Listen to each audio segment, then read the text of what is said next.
Hi, I'm Chris from Airwindows, and as is my wont, I have released a plugin this week. Although I actually have some other stuff in the fire as well, like irons in the fire. Ironically, seeing as this plugin is an iron oxide variation. But one of the things I've been doing is working on sort of hardware technology. I didn't make these plugin modules, but I've been working out a way to make a Eurorack enclosure here that can be easily and cheaply made as a DIY kind of thing. So I just wanted to show this off, seeing as this is what's going to be supporting the DIY synth making I'm going to be doing. I'm going to be basing it off of this form factor, and this little aluminum device cost $11.87 for the rack rails and the angle iron and the screws and stuff. And you need to be able to cut it to length, maybe with a hacksaw. I'm using a miter saw, so if you do have a machine shop, you should be good, but you could also use a hacksaw and a hand drill if you were sort of patient. Just get more of this stuff so that if you get it wrong, you can fix it. And I've been working on that because I don't intend to just stick only to plugins for the rest of my life. But that said, we do indeed have a plugin. And it is called Iron Oxide Classic 2, because I'm revisiting iron oxide on the back of doing verbity and working out that I can do higher sample rates by undersampling the guts of verbity. And it turns out with things like iron oxide uses a complicated delay buffer arrangement for making its tone. It benefits from undersampling and only having to calculate out its heavy-duty delay buffer stuff once every 2 or every 4 samples. So what we've got here is just a track, and I've got drums going through console 7 Cascade, and I've got that distorting them a fair amount. You can tell, so to turn it off, the drums are much quieter all of a sudden.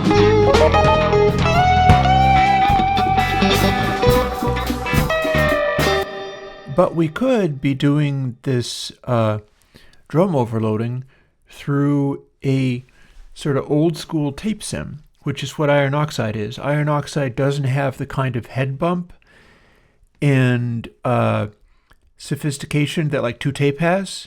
I'm going to be following along with that in time. But it has this sort of band-limity old school tape sim quality. So what I can do is show you that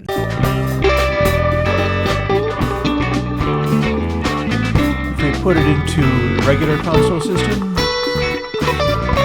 It's console 7 channel and default setting. We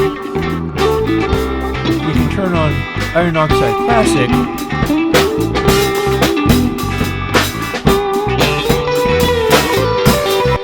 And that gives you a really aggressive drum sound because it's band limiting and it's focusing it in on a mid-range equality. Iron Oxide Classic 2 is revoicing that in a way where, again, this is at 96K, and it will space out the calculation of the delay buffer stuff that it does to give you the intended tonality because it was designed around 44.1K. And everything is adjusted around that, and it's also got high-frequency filtration around the distortion elements so that it will suppress aliasing. And one of the effects of that, also some slight adjustments in the gain, is that it sounds like it's slightly less loud than Iron Oxide Classic here. The new version sounds a little bit less intense and distorted, and that's because it's cleaner and purer in tone. You hear that now?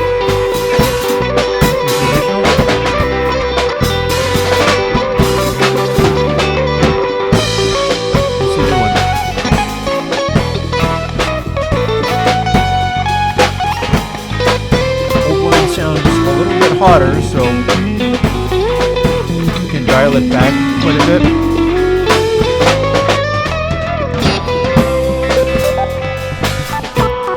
And Iron Oxide Classic 2 is giving you a slightly warmer, more organic sound, which is of course what you want out of a tape effect anyhow. Because it's doing that thing of running the calculation that gives it its primary sound at the intended speed rather than just sort of scaling it up as it goes. It'll also do 192K. I've got that and also Verbity, a quick update on Verbity. If you try to push them beyond 192K, what it does is it just goes, okay, now you're getting silly. Now we're going to start speeding up the scaling of it. The original version of Verbity, you might not want to try to run at 3 to 4K or something silly like that, because I feel like it might break something if you tried. So I've got an update on that. I'm developing this undersampling stuff as we go. But let's check out Iron Oxide Classic, and tell you what, let me solo myself and also solo the drum bass so that we can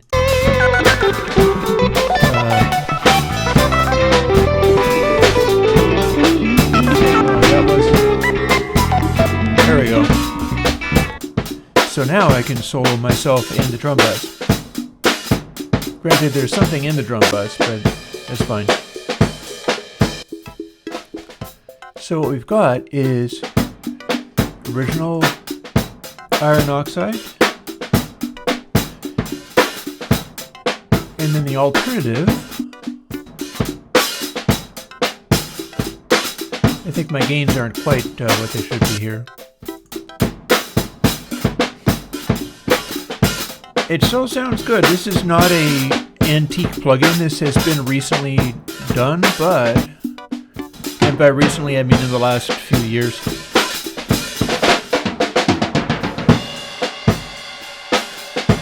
And now what we can do is fool with the tape speed setting.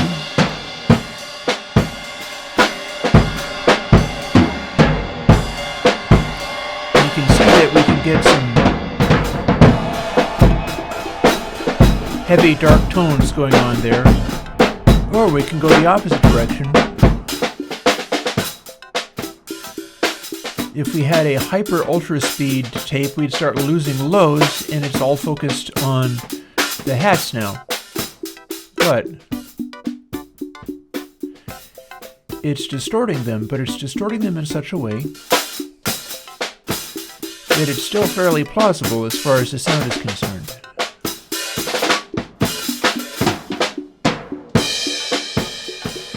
And we can go to about 30 EEPs. And we're not getting the most bass out of 30s, but that's fairly, this is exaggerated, but it's still fairly consistent with what one got out of real tapes. And then a little bit more beef out of the 50 EEPs, and then we could go to 7.5 for a deeper kind of tone there. Or just completely exaggerated. And of course we don't have to distort like crazy, but the thing is, since this is a tape sim, the idea is if you're distorting it, it should soak up that gain very smoothly. That's kind of the point of going to tape hot, is that it'll do stuff, particularly regarding soaking up transient peaks gracefully.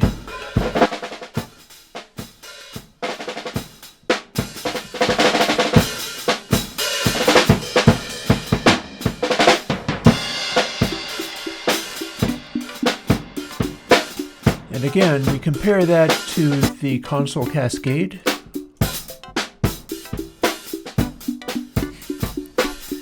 We can get gain out of this, but Iron Oxide is adding a certain kind of thickness and beefiness to it that the cleaner console distortion emulation isn't really giving you.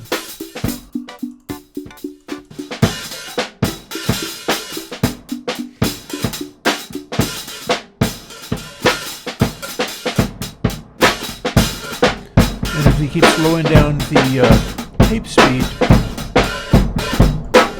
we get into a more distorty zone, and that's pretty aggressive.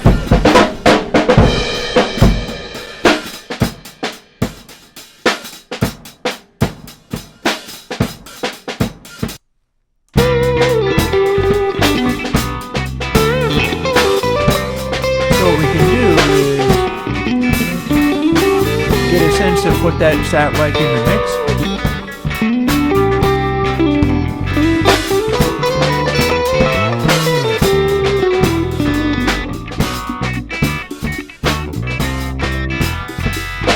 We're running a console mix, so what we can do is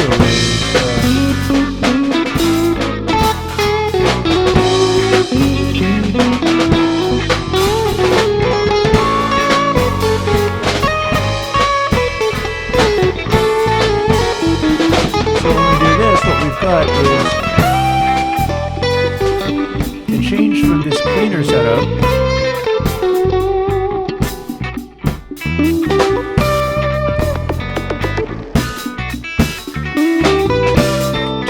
beefier tone that's designed to be kind of like what you'd be doing if you were hitting tape harder. And there you have it.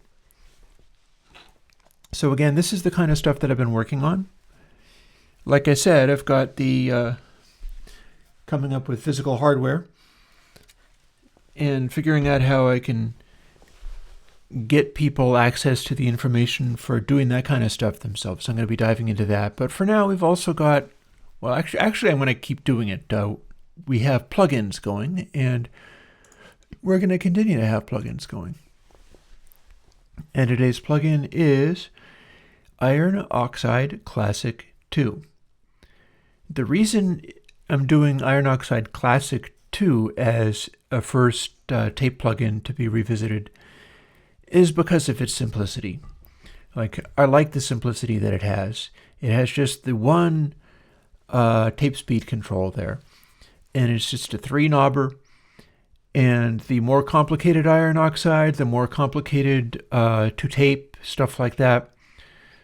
When I go and revisit tape itself, there's a variety of things I can do with those, and that's going to be very interesting. But I thought I would get back into this with the Iron Oxide Classic because I feel it's very approachable in that it'll give you that sort of band limited thing, and that's just going to basically work for stuff.